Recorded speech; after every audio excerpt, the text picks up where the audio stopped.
Akan menyajikan 3 topik pilihan dalam sepekan, mulai penemuan pendaki yang hilang di Gunung Slamet, dosen yang jadi tersangka karena meludahi kasir toko swalayan, hingga penetapan tersangka Bupati Pati oleh KPK.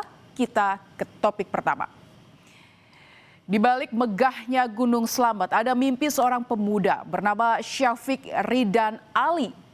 Dengan langkah berani dan penuh semangat, Ali memulai pendakiannya. Ia berharap menutup tahun 2025 dengan cerita manis, mampu menaklukkan sang atap Jawa Tengah. Namun takdir menuliskan akhir yang berbeda. Gunung yang ia daki justru jadi saksi bisu bagi perjalanan terakhir sang pendaki muda. 14 Januari, Syafiq Ali ditemukan meninggal dunia setelah 17 hari hilang tanpa kabar.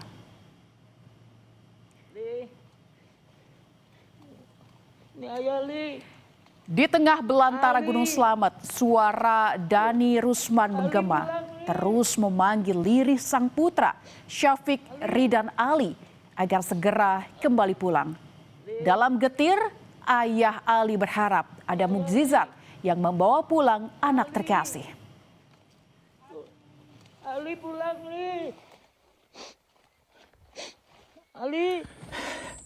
Mohon doanya, semoga kami kuat, semangat, dan mendapatkan perlindungan dari Allah Subhanahu wa Ta'ala, dan anak kami bisa segera ditemukan. Naik aja, kita persiapan untuk evakuasinya. Setelah hilang 17 hari lamanya, pendaki muda 18 tahun itu akhirnya ditemukan. Bukan dalam pelukan hangat, melainkan dengan kondisi tubuh dingin yang hening. Jasad Syafiq ditemukan di kawasan Pos 9, pendakian Gunung Malang, area waktu Langgar, tak jauh dari titik ditemukannya rekan Syafiq yang selamat. Korban diduga mengalami hipotermia atau kedinginan ekstrim. Tim relawan juga menemukan barang-barang milik korban sebagai petunjuk menemukan jasad korban.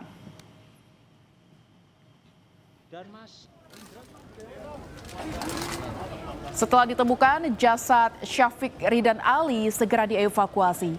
Proses evakuasi sempat tertunda 1 hari karena kendala cuaca buruk. Bahkan jalur rute evakuasi juga sempat berubah. Butuh waktu kurang lebih 15 jam untuk mengevakuasi jenazah dari lokasi penemuan ke base camp di Pajaya. Proses evakuasi tentu dilakukan dengan perhitungan matang, mengingat medan yang terjal serta kondisi cuaca ekstrim di area Gunung Slamet.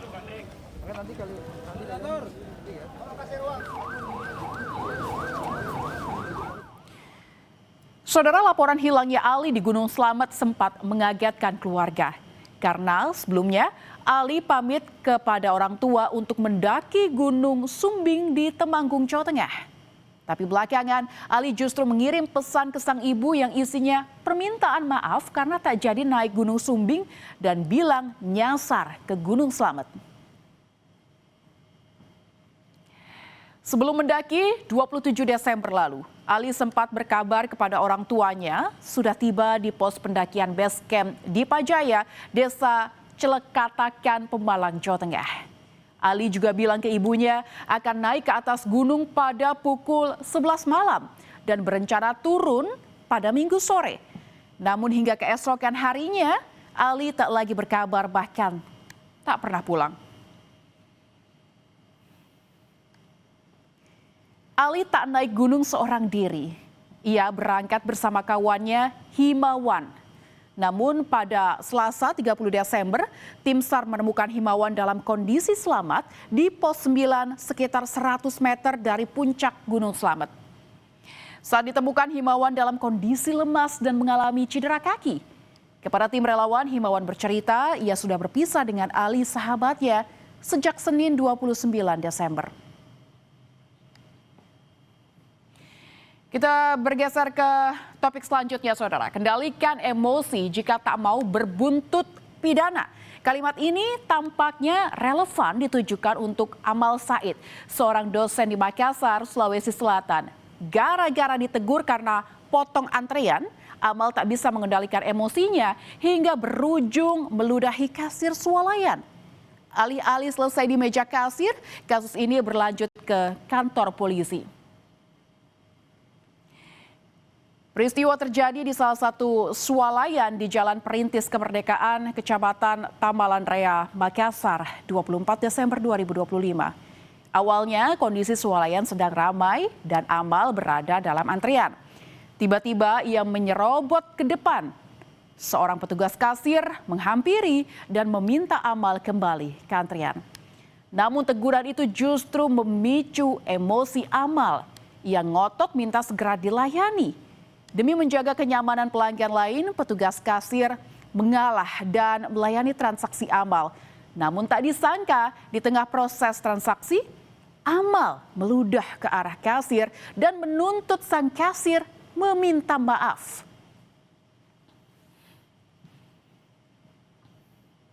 Kasir swalayan berinisial N mengalami trauma usai menjadi sasaran amarah sang dosen. Dengan dukungan keluarga, kasir tersebut melaporkan Amal ke Polsek Tamalan Raya atas dugaan penghinaan. Ini sesuai dengan pasal 315 untuk KUHP lama, kemudian untuk KUHP baru 436 itu tidak dilakukan penahanan karena dengan ancaman hukuman 6 bulan. Dua pihak yang berseteru memberi penjelasan berbeda. Kasir N menjelaskan dosen Amal awalnya berada di bagian belakang lalu menyerobot dua orang di depannya. Saat ditegur, Amal justru tersinggung dan memarahi kasir sambil melempar keranjang belanjanya. Tak sampai di situ, Amal memaksa agar dilayani dan menuding kasir memberi pelayanan buruk. Ia juga mengancam akan mengadukan ke atasan sang kasir. Sementara Amal membantah menyerobot antrean. Ia mengaku hanya maju ke meja kasir yang sedang kosong. Lalu emosinya tersulut ketika staf swalayan bertanya kenapa Amal tidak antri. Ia merasa dipersulit dan diperlakukan tidak sopan. Amal menyebut tindakannya meludahi kasir dilakukan spontan akibat jengkel yang tak terbendung. Akibat perbuatannya, Amal juga dipecat dari Universitas Islam Makassar, tempatnya mengajar.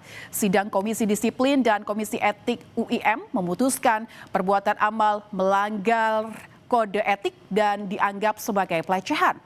Pihak universitas juga menjelaskan Amal adalah dosen aparatur sipil negara yang diperbantukan mengajar di UIM. Rektor UIM memberhentikan yang bersangkutan sebagai dosen UIM dan dikembalikan ke L2 Dikti wilayah 9 sebagai dosen negeri. Setelah kasusnya jadi sorotan, Amal meminta maaf dan mengaku lepas kontrol.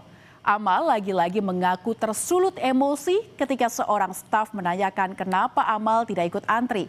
Padahal ia sudah merasa antri dan maju ke kasir yang sedang kosong.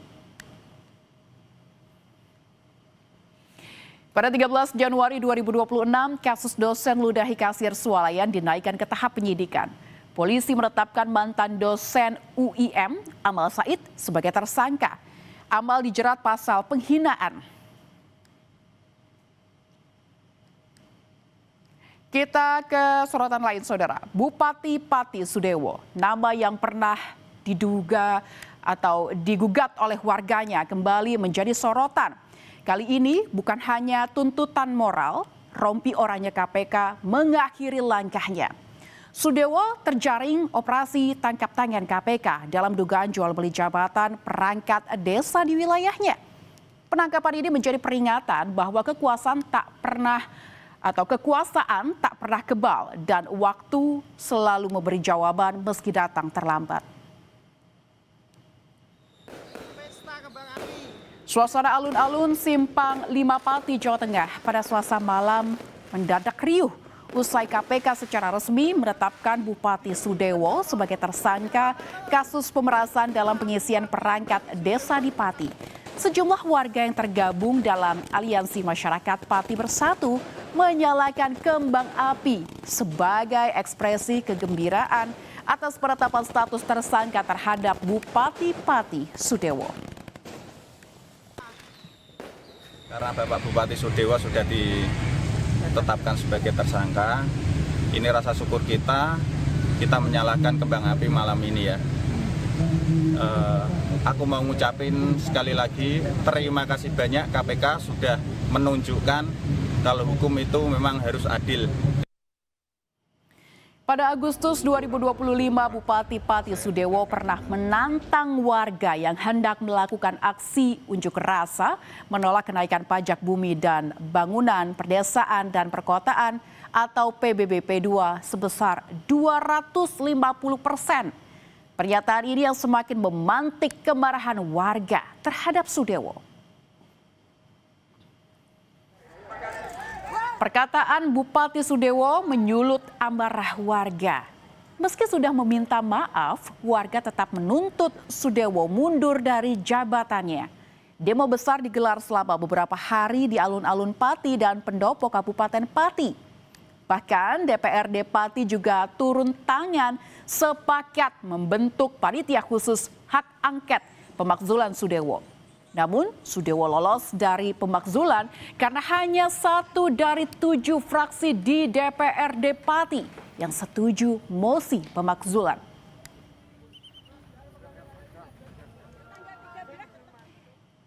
Usai tertangkap tangan oleh KPK, terungkap bahwa Bupati Pati Sudewo membentuk sebuah tim yang beranggotakan 8 kepala desa yang diduga terlibat dalam kasus pemerasan pengisian jabatan perangkat desa. Sudewo diduga memerintahkan 2 kepala desanya, yakni Abdul Suyono dan Sumarjiono, untuk meminta uang dari para calon perangkat desa. Setelah menjalani pemeriksaan di KPK, Bupati Pati nonaktif Sudewo keluar dengan rompi oranye dan berstatus sebagai tersangka kasus suap jual beli jabatan perangkat desa di Pati. Sudewo membela diri jika dirinya tak mengetahui soal suap jual beli jabatan dan menyebut jika proses pengisian perangkat desa akan dilakukan secara transparan.